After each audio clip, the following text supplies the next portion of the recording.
Redditors who were a missing person, what's your story? Got tired of my dad kicking the crap out of me, so I ran away at 15. KSP found me less than a week later drunk as frick in the train yard by where I lived. Dad was pretty upset, but he got sober and stopped being a dong after that. Dang, that sucks. I'm glad he got some of his crap together. When I was young, probably about 6 I think, my family went on vacation to Yosemite. We stayed in a small cabin at a campground. I met another kid who was a bit older than me, and we went exploring. Apparently we went a bit too far, and eventually ran into a bear cub. We just stood and stared at each other for a few minutes and went our separate ways. When I got back to the cabin, I found out that park rangers had been out looking for me because my parents had no idea where I was. For some reason they didn't think my bear story was as cool as I did. I think your bear story is the coolest. My sister once had the entire neighborhood, the police department, and God knows who else out looking for her. It turns out, she had crawled behind the sofa and fell asleep on top of an air conditioning vent for about 5 hours. My mom went inside as the sun started to go down and sat down on the couch to cry. My sister then crawled out from behind the couch and started petting her on the head, asking her what was wrong. Whoa, imagine that feeling of relief and disbelief all at once. Insane. Not really missing, but my parents flipped and filed a missing person report when they couldn't find me. I was left at Walmart by them. The only reason they found me was because they retraced their steps and Walmart was paging them every 5 minutes.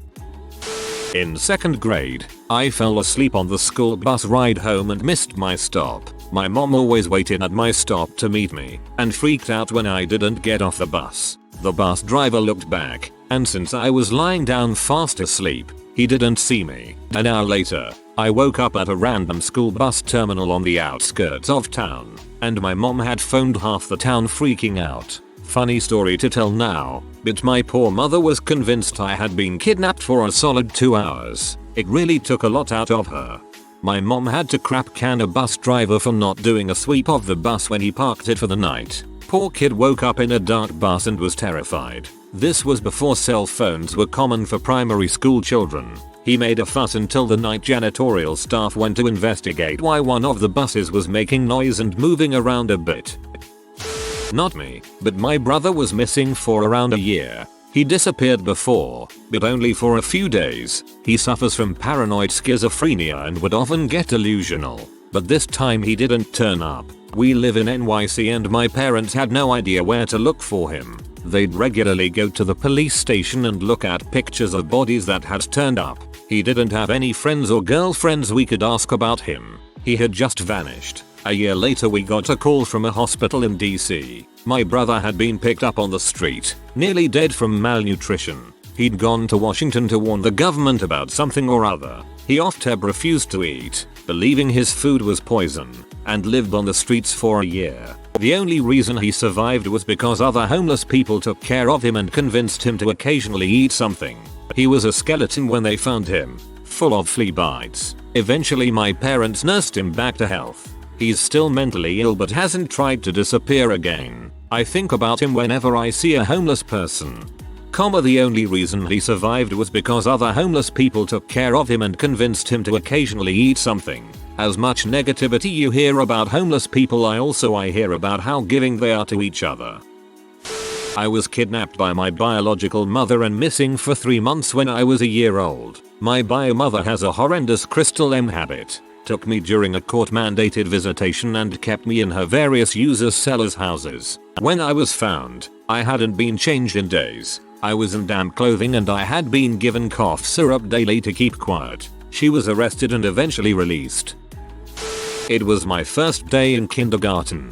I was supposed to go to the after-school daycare, but I lost the note saying I was supposed to. So the teacher shoved me onto the bus and told the bus driver where I lived. Not sure if that's actually how it went down, but regardless they made me leave. The bus drops little 5-year-old me off at home. All the doors are locked and my mother wouldn't even get out of work for another 2-3 hours. So I do what any little kid does, I sit on my front porch and cry. Luckily I lived right across the street from the high school and this angel of a woman sees me from the bleachers while a soccer game was going on. She comes over to check on me and stays with me the entire time. Meanwhile at the school the staff is going crazy because I am nowhere to be found. My mother was called and, as I am told, crying profusely. Then out of the blue I see this 1960s brown Cadillac pull up and over walks my principal. He thanks the women for taking care of me and brings me back to the school. Because of my situation they suspended my teacher and the bus driver, and I never do anything without proper paperwork. Just talked to my mother and apparently the teacher left because of major medical issues at the time. My mother was on the phone with the police after I fell asleep in a cemetery for 7 hours after school. I had a crap home life, so I'd be anywhere and everywhere I could be to not go home. Beginning of the school year was still really nice outside, so I decided to hit the Dunkin' Donuts near my house, grab some coffee, and I walked to the cemetery that was maybe 10 minutes walk from my house. There was a really nice mausoleum in the cemetery, which happened to be the structure at the highest point in the city, so you can, on a clear day, see about 15 miles. I chilled there for a while, just kinda thinking. About 300 feet away is a statue of Jesus on the cross, with other figures. I was kinda tired so I laid a little ways away from it, just enough to get some shade, not enough to be laying on it, and I listened to music until I passed out. Woke up a few hours later. Figured frick it, might as well go home, and my mother started losing her crap. He just walked in. I'm so sorry, where the frick were you? I left and went back to the cemetery. 3 cemeteries within walking distance where I grew up. So much time spent in them. Every day. After a long period of estrangement, I went to visit my mother and father. This was after a long drive and I was quite tired. My mother decided it was the perfect opportunity to berate me. I tried to leave and she blocked my car physically so she could continue to berate me. I just left my car in the driveway and walked to a nearby hotel. I stayed there for a couple days, went back and got my car without seeing them, and drove back home. A few years later I googled myself as I was up for a job and wanted to make sure there wasn't anything stupid on the internet about me. I found out they reported me missing. I called the government and got it removed. This was over a decade ago and I do not recall which government agency I contacted. It was either a sheriff's department or a local police department website which publicly displayed my photo and my mother's nonsense. And yes, you're right, it does sound weird that I called the government. Considering the extent these events upset me, it makes me happy to laugh about it now. I was reported missing for a few days because I ran away from home at 16. I ran away with my 17-year-old boyfriend, who was not reported missing by his parents. My parents had read through some of my chat messages. I had a habit of saving logs, and knew I was likely heading north or west, but weren't sure. Thankfully, since I was listed as missing and they knew who I was with, the guy was being monitored and he used his debit card on the way, so they had an idea where I'd be. Cops came with a search warrant to the place we were staying a couple hours before we were going to head off west. We already had a new car ready to go, with some cash. To make it harder to be tracked, we're gonna leave later that night. I'm very lucky. If we'd taken off before the cops found me, there's a more than decent chance I'd have stayed missing and life would have been very bad. I married the guy a couple months later and he was an abusive butthole. His manipulations and isolation of me were a huge factor in the running away also. I had a decent stay at a sheep farm while a ward of the state though, waiting for my parents to arrive and get me. That was neat. Then I got home and a family friend came over to scream at me about how I was trying to murder her daughter and that I was a disgrace. Not so neat. A family friend came over to scream at me about how I was trying to murder her daughter. What did her daughter have to do with anything?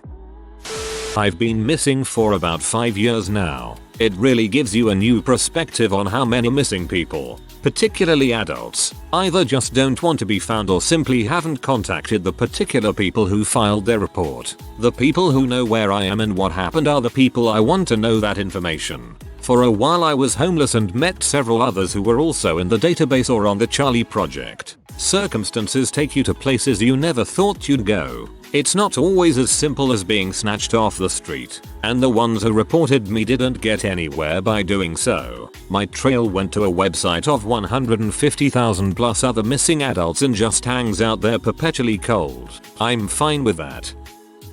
I have really strict parents and they absolutely did not want me to have a boyfriend. Instead of doing what they wanted, I went and got a boyfriend, age 17, almost 18, behind their backs and would routinely sneak out to hang with him. One night, he dropped me off at home and my mom saw us kiss. She flipped her crap and started beating the heck out of me and threatened to kill me. So, when everyone went to sleep, I packed all my stuff in the middle of the night and left. I walked to my boyfriend's house, clear on the other side of town, and stayed with him. Woke up to multiple threats from my parents about how they were going to charge him with kidnapping or with being a diddler. He was 20 at the time. I stayed there until they filed a missing persons report and the police came and took me home. I ended up dating him for 2 years anyway, lol.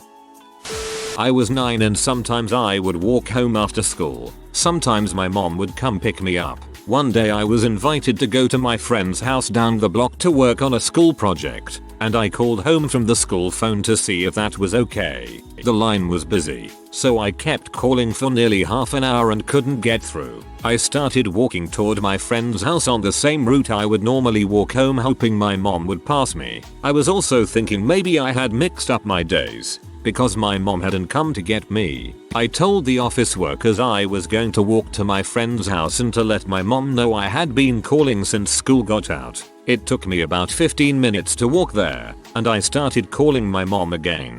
For the next hour, the line kept going to a busy signal. I was getting really worried by that point, so I left, and on the way home a family friend saw me and said my mom had reported that I was missing. In the 15 minutes it had taken me to get to my friend's house, she had gotten off the phone with whoever she was talking to, driven to the school, didn't see me, waited a few minutes, then drove home and started calling the police, my dad, and anyone else she could think of to help look for me. It never occurred to her to ask any of the school staff if they had seen me, or to get off the phone for a few minutes in case I, or anyone else, was trying to call. The police even scolded her for tying up the line after they told her to keep it clear. The police even scolded her for tying up the line after they told her to keep. Ha, busy signals. Good riddance. Was missing for about 2 days. My family didn't notice but the school did. I was 300 miles away drinking my life away at a beach tow. Went there on a Sunday morning and told my dad I am going to stay with my friend this week. I got on a train and drove for about 3 hours and rented a hotel for those 2 nights. Got drunk every day and made some friends. When I got back to school on Wednesday, people were so happy that I was alive. It was only 2 days. Someone started a rumor that I was kidnapped. Not that interesting, but I was 14 and I decided to walk to my then boyfriend's house, which was an hour away walking, but I thought I could do it since it was still in the same city. Anyway, I sneak out the front door while everyone's asleep, and I almost got kidnapped. Some guy pulled up in his car on the side of the street where I was walking. There was no sidewalk, so I was in the shoulder and I made the ugliest double chin face I could make and picked up a rock, trying to make myself look super ugly so I wouldn't get kidnapped, and I just stood there with my double chins until he finally drove off. I kept walking. It's maybe 25 minutes later and I've now found myself passing nightclubs and so many people outside drunk and in short revealing clothes. That's when I got scared and went up to 2 policemen I saw in the corner. I told them I needed a ride home, and they asked for my info. I gave them my address and name. They looked me up on their computer and found out there was a missing person report out on me. When they dropped me off in front of my door, my mom was up. My sister, my aunt and uncle and cousins were there. It was the most embarrassing moment of my life and I never snuck out again. I had a manic episode and went on a spontaneous trip and blocked everyone's numbers. Don't ask me why. I was manic. I now know I have bipolar disorder and generalized anxiety disorder and have gotten help. Good to hear you are getting help. Capital X. A few times actually. The most interesting one is that my mom took me to my grandfather's house while I was sleeping. I was very small, maybe 4. I woke up alone. The house was dark, and no one was answering. According to the Pluto cartoon I watched that morning, I was kidnapped. I broke out and started wandering the streets barefoot in my nightgown in the opposite direction of our house. Some sweet old ladies wrapped me up in a blanket and called the cops. Eventually, through good smaller town police work, he figured out who I belonged to because I only knew my nickname and not my address. So this is kind of a wild story. I was pretty young when it all happened, so I know this from hearing it from family members. My grandmother lives 6 hours or something like that away from my family. Growing up, she would rarely come visit us at our house. Instead, my parents, brother, and I would go to our cabin in the mountains and meet her there, as it was a midpoint between both of our houses. My grandmother went a little bit crazy after her husband died, a few years before I was born. Around this time, it was becoming more and more obvious that there was something wrong with her. She had some very strange beliefs and starting to become a bit forgetful. One day we were all at the cabin. I was around 4 and my brother was around 5 at the time. That day, I guess my dad decided to go fishing without us all. My grandma was watching my brother and I, and my mom decided to take a nap.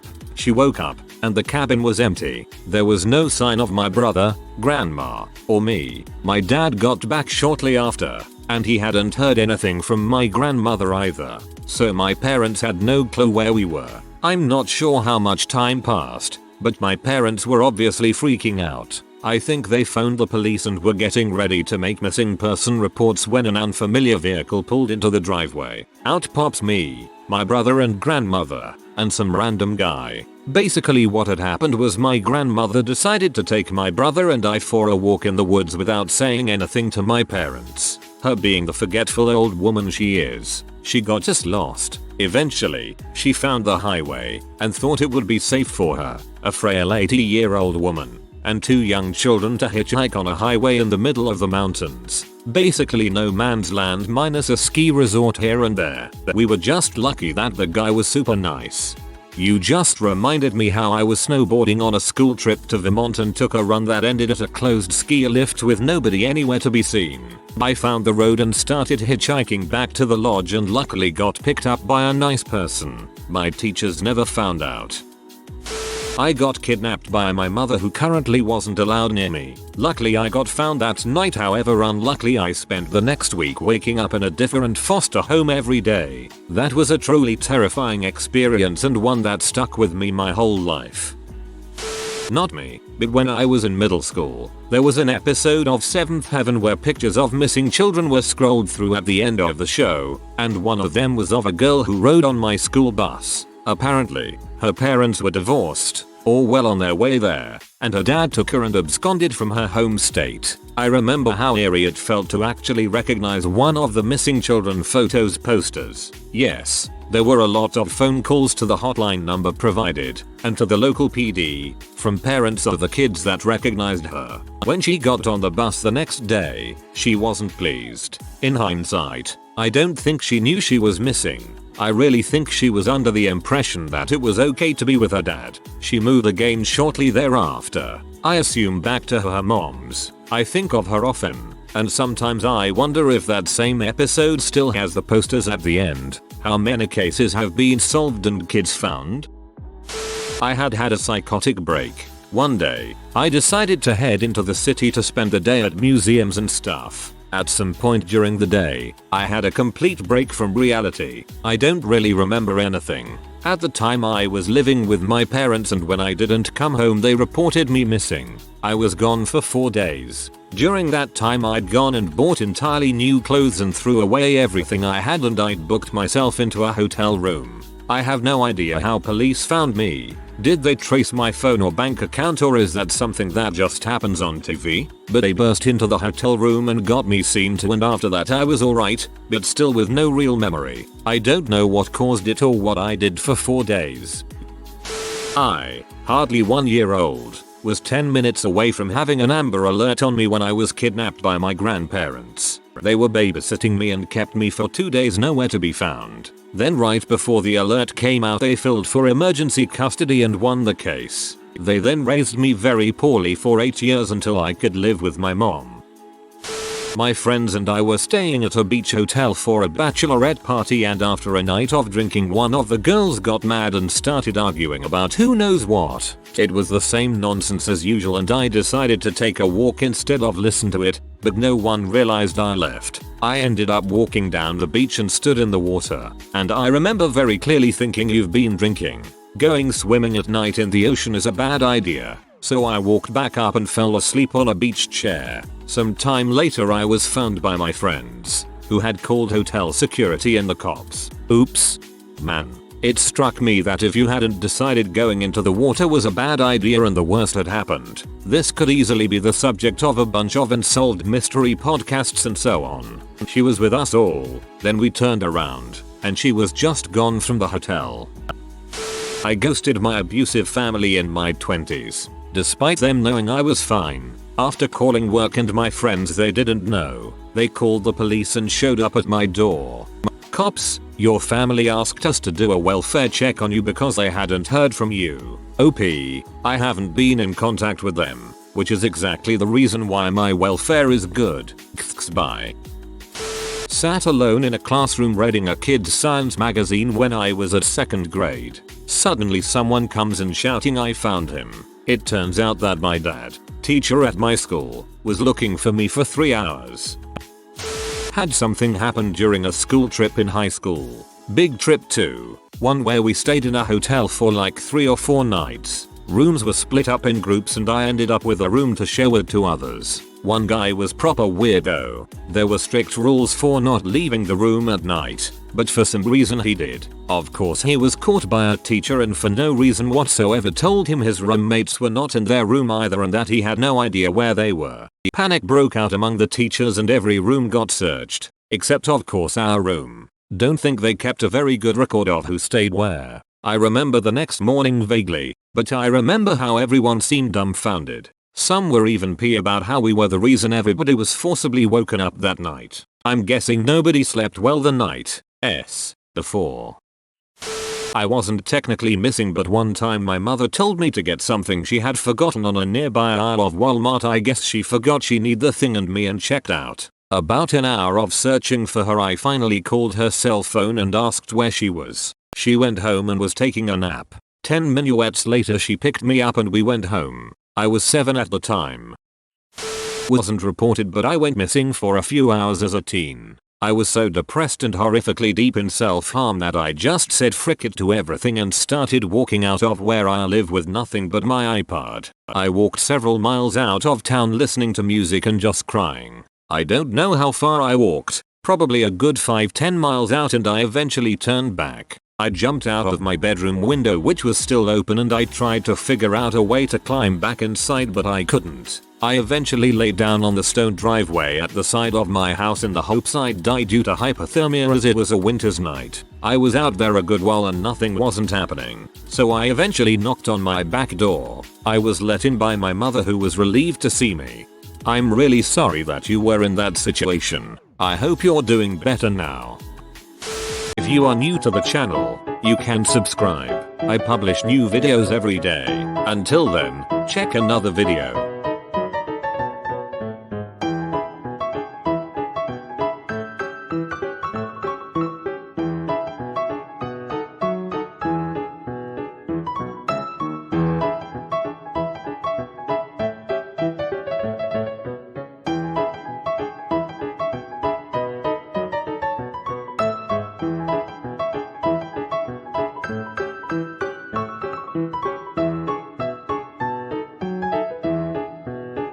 Bye for now.